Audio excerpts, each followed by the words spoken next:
So I took the money. Both sets of money? Huh? Both sets? I took the money. Because I had no place to go. And I didn't know what to do. And I had medications and I was out on the street having no family and friends. And he kept pressuring me to move out so that someone else would move in. And he kept sending me emails and texts that my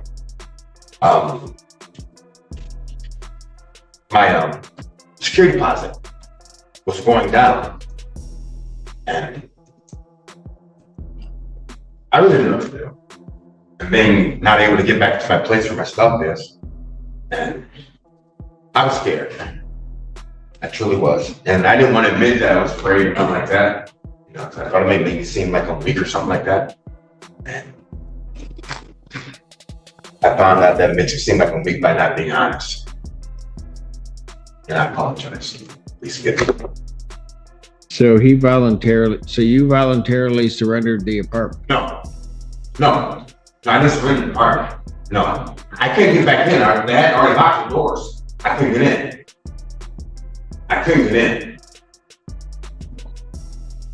They're standing there. I couldn't get in. So what are you claiming you lied about? I accepted the $400. Which $400? There's only one. Well, no. My understanding is there's two $400. That's what I'm trying to say. Okay, so which $400 did you lie about? A video that they have showing them giving me $400. This video. From Mr. McLaughlin's agent. Yeah. You took that $400. Yeah. They came down the stairs and they gave it to me. Okay. I didn't want it, but. Well, hold on a second. Hold on, Mr. Daniel. So you took that $400, and that was the $400 where you agreed to surrender the unit. No, I didn't agree to surrender anything. Then why were you getting the $400? He told me, Jim said, "Daryl, listen, you might as well, have a place to stay in." And I agreed with him, the gentleman won't have anyone. And I was like, I'm not signing anything. That's wrong. He's like, yeah. He said,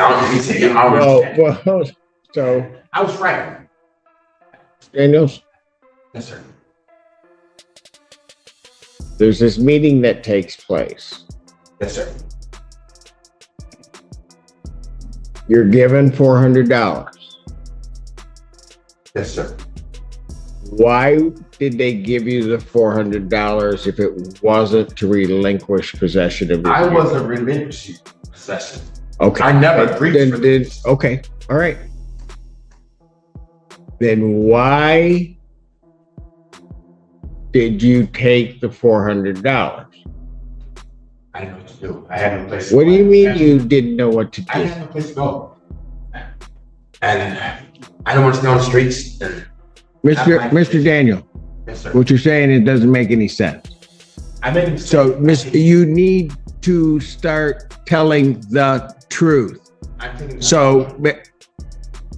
took it because I didn't have no place to go. I didn't have no money to get food to eat. I had medications that I had to have. And Mr. Daniel, you had a place. They said, so here's what you told me. The door was locked. I was locked out. I didn't have the keys to the place. The locks were changed. I had no way of getting in. And if you show the video properly, even the front door was boarded shut. It was X cross with wood. I couldn't get in. The locks were changed and all that. I come around to the back, and there they are standing at the back door. And I'm like, listen, let me in. And they're like, no. And I, it's like, I panicked, I was scared, and it's like, no excuse. I do a lot of mental illnesses, mental things, and I thought that they were all coming at me anyway. They had broken into my home while staying there, and the tenants that stayed there, I told Mr. McLaughlin, he's like, so what you want me to do? And I was afraid, honestly. But I was afraid that I was afraid that I would react in a way that I wasn't supposed to. I didn't know what to do. Honestly, I didn't. Truthfully, I didn't know what to do. And not thinking properly and thinking that I would be smarter than them, accepting it and still coming to report against them for what they've done. That's why I thought. I've been truly, at the time, everything was happening. I was panicking and didn't want to go through it, didn't want to go on the streets, didn't know what's happening. And they offered money and I said, okay. I thought I was being smart, I apologize.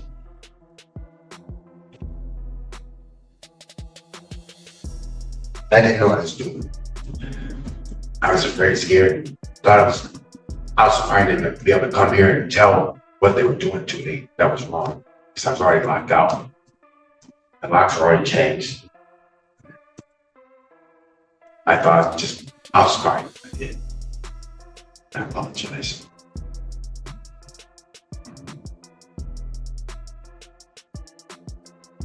And this is where the courtroom temperature spikes. The judge isn't just disappointed. She's calling out the ripple effect of the lie. Wasted time, legal resources, and credibility shattered. Rhetorical question. Once a witness loses trust, can any apology really bring it back? I am.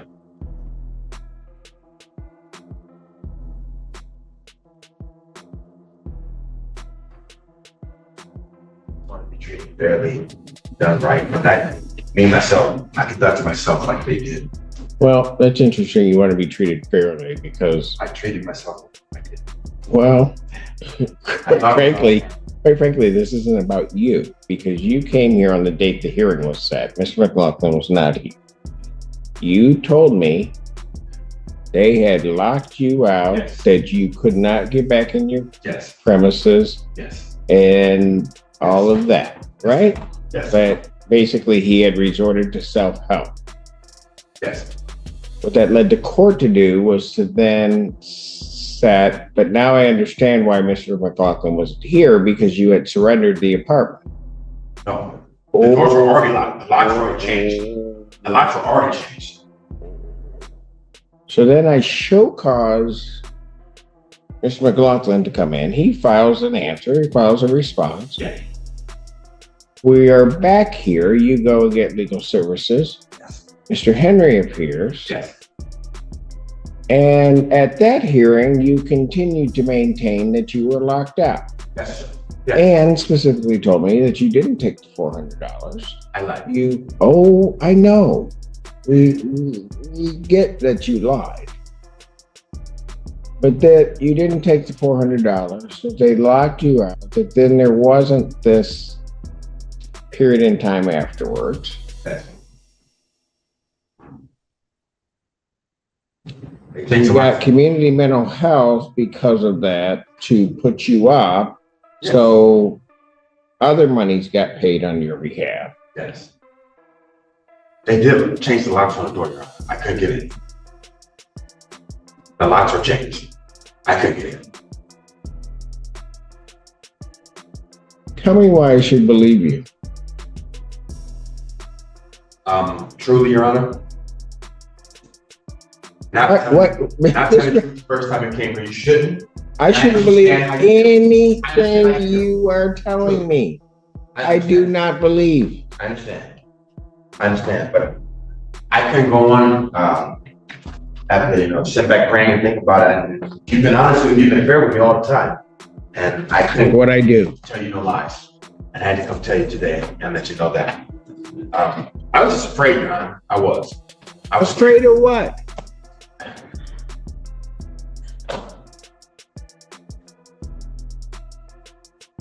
I don't know, everything. I was locked out and the locks have changed already when they gave me the money. They're all changed. I'm locked out. And I thought I was based, I don't know. I'm supposed to have a secret.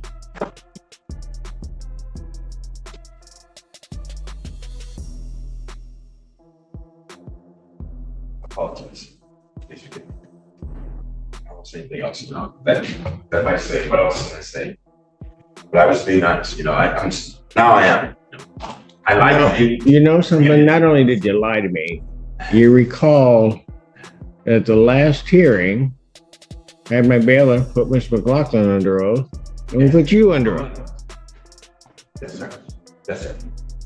Mr. McLaughlin maintained the same story that he basically had put in his written communication and what he had said. He didn't have everything with him. He said, Final verdict energy right here. The court isn't just ruling, it's restoring order. From emotional plea to legal shutdown, this moment seals the lesson. In court, truth isn't optional, it's currency. Would you have handled this differently if you were in the judge's seat? you surrendered possession. You surrendered possession of the premises. No, sir. Yes, you did. No, sir. Yes, you did. That's why you took the $400. Your Honor, as I stated, the locks already changed before they gave me that. The locks already changed. I don't believe you. I know you would. That's why I have to tell you the truth. The locks are already changed. You know something, Mr. Here's the go. Be quiet. Pardon? Be quiet.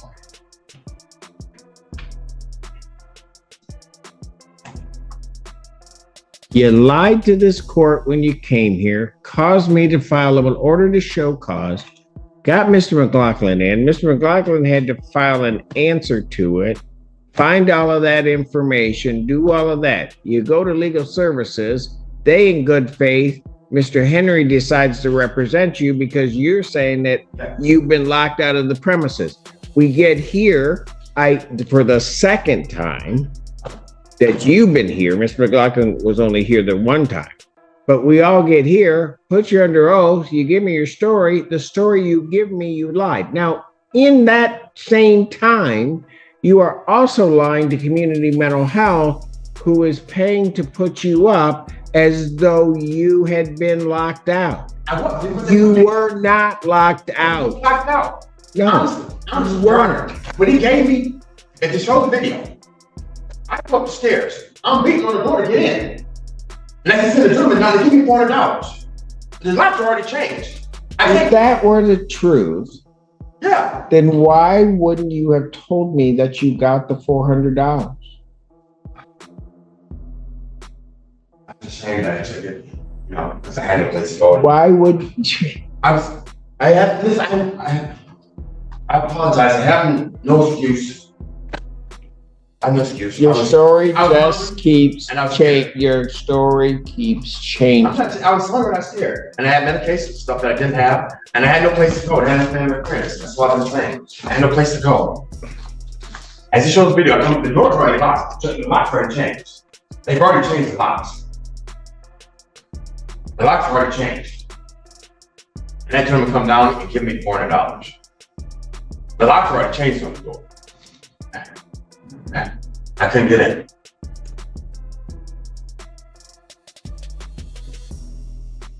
Go ahead, you tell me everything you want to tell me. That's all. Because I don't want you to ever say I didn't give you a chance to tell me. I told you everything. The locks are already changed on the door. When he came down, he gave me the $400, sir. And I don't believe you. And I took it. And I don't believe you. I think that what happened here is you took the $400, voluntarily moved, which also then makes sense with what Mr. McLaughlin was saying and what he has in writing, that he agreed. You know what? I am not going to sit here and try to overtalk you, because if you keep interrupting me, you're going to be going with my bailiff. Am I clear? I'm not in an aggressive position. I'm not being that way. So, I'll leave it if you want me to.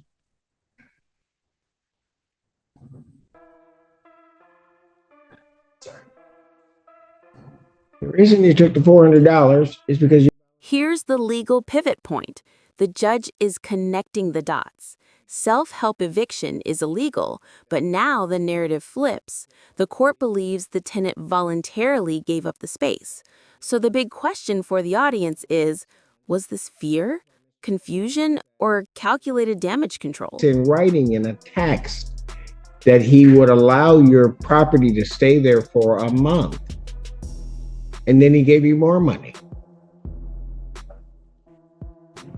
And you're just taking money and then coming to court, causing everybody all kinds of problems. I know how to do it.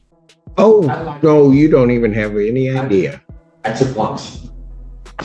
Sorry. You keep interrupting me, so I'm done. I didn't interrupt. I find that there was no lockout. I also find that he voluntarily surrendered the premises. Mr. Henry, I know this is embarrassing for you because you came here representing your client, believing that all of this had happened. I find you and have found you always to be an honorable attorney and always put good faith arguments. And you properly did the right thing once you determined your client was an absolute liar. And that is you filed your motion to withdraw.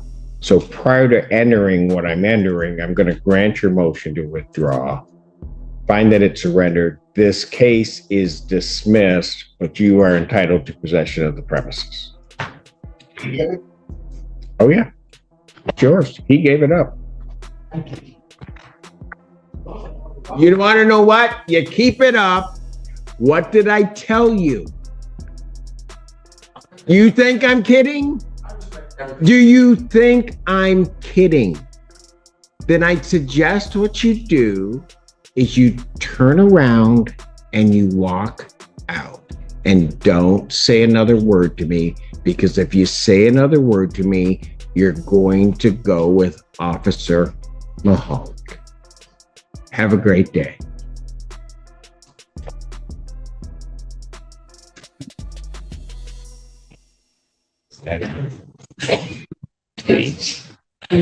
Okay, court's going to stand in recess.